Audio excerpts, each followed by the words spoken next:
We'll start actually with Mr. King to my right.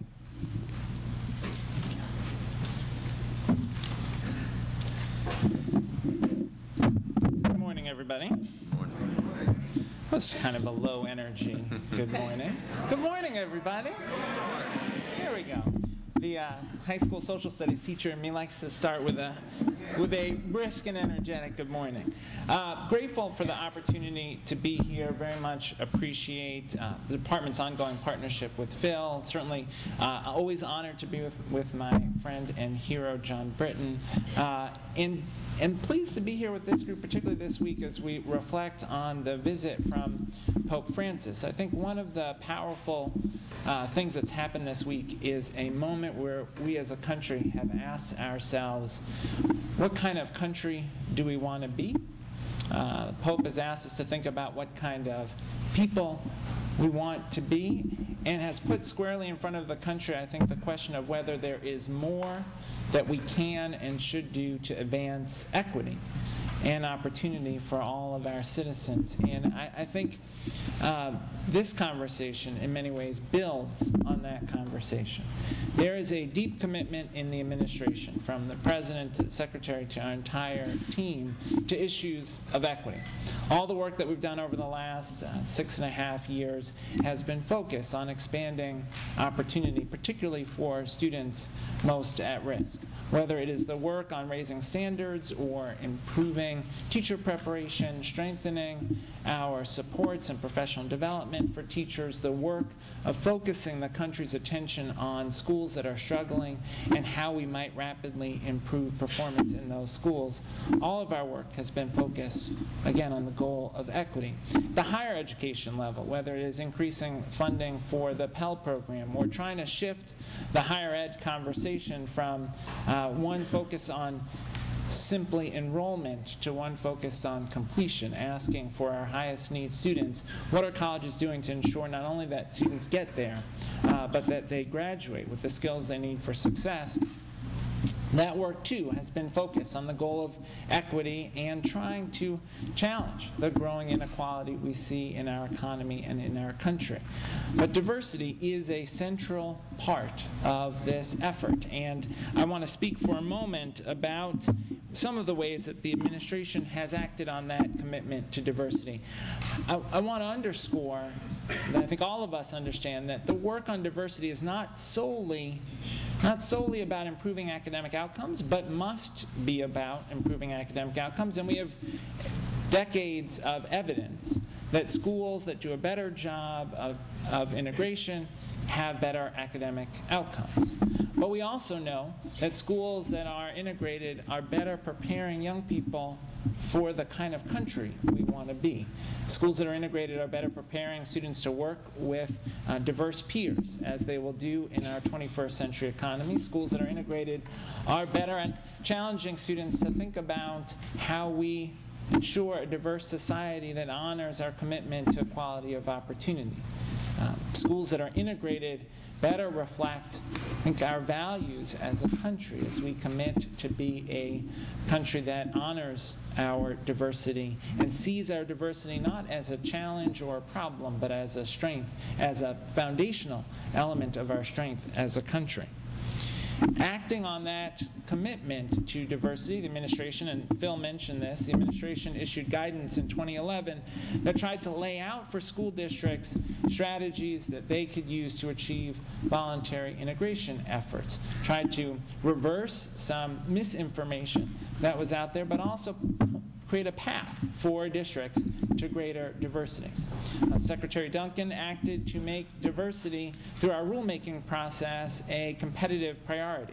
And this, Phil mentioned the importance of competitive grants as a vehicle to incentivize districts to do the right thing on issues of integration. By making diversity a competitive priority, we were able to embed that idea in our competitive grants. Our charter school grants program has as a competitive priority diversity. Our preschool development grants, which are focused on expanding access to early learning, have as a competitive priority diversity. The President has invested $250 million in the expansion of pre-K through the preschool development grants and has proposed to Congress tripling that to $750 million to increase investments in early learning. And we know that if we start out students in diverse pre-Ks, they are that much more likely to proceed into a diverse K-12 system if we allow pre-K, and this is true in many communities, unfortunately, around the country. If we allow pre-K to be our most segregated system, we are likely to lock in that segregation, particularly as pre-Ks in schools increase, in elementary schools, where that pre-K program then becomes the feeder into the elementary school. So that competitive priority is critical. We have also moved through our Office of Civil Rights and in partnership with the Department of Justice to take enforcement actions where districts are implementing discriminatory policies that conflict with these diversity goals. Even today, you can read about actions that we have taken in the city of Buffalo to try to ensure greater access to opportunity for all students in Buffalo and to help the district move towards more integrated schools. But the reality, and this came through in Rucker's remarks, the reality is we have much, much more to do. And my commitment to you on behalf of the Secretary and our team is that we intend to continue to work on this issue. And the President recently remarked in an event with our team that we should run through the tape. So I will say that we are committed to use every moment of our last 16 months to advance the equity in education and excellence in education. And this issue, we will continue to work diligently over the next 16 months to advance diversity in schools. Some of the ways we can do that are by lifting up positive examples, whether it is the long history in places like the METCO program in the Boston area. I know we have some METCO folks in the room.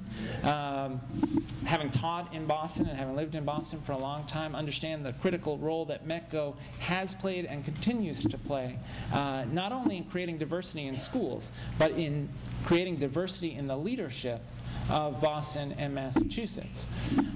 There are programs like the Urban-Suburban program in the Rochester area. I know we have folks here involved in that program. Again, a long history of trying to improve diversity, particularly in our suburban school districts.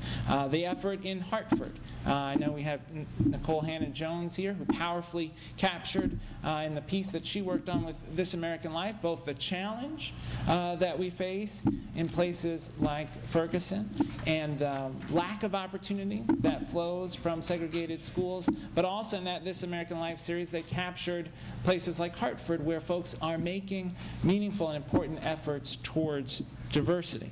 So we need to continue to lift up those examples. But lifting them up is not enough. We need policy in place that will accelerate the growth of those examples and expand them. As we can discuss the Elementary and Secondary Education Act with Congress, I remain hopeful that there are opportunities in the reauthorization of the Elementary and Secondary Education Act to specifically incentivize socioeconomic integration, to take steps that will improve the racial integration of our schools. We continue that conversation with Congress. As folks who spend time with Congress know, it doesn't look like what probably you learned or I taught in my high school civics class. But we remain hopeful that there's an opportunity to advance that conversation there.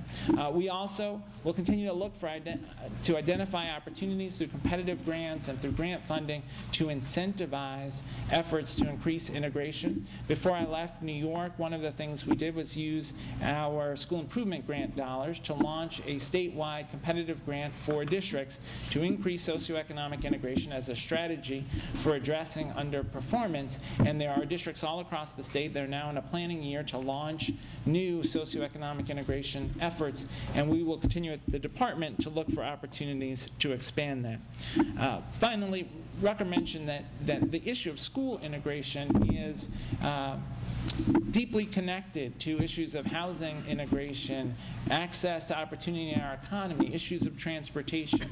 And so we are in conversation about a potential cross-agency initiative that we would launch later this fall aimed at leveraging not just the energies of the Education Department, but of our sister agencies to advance integration in schools and communities.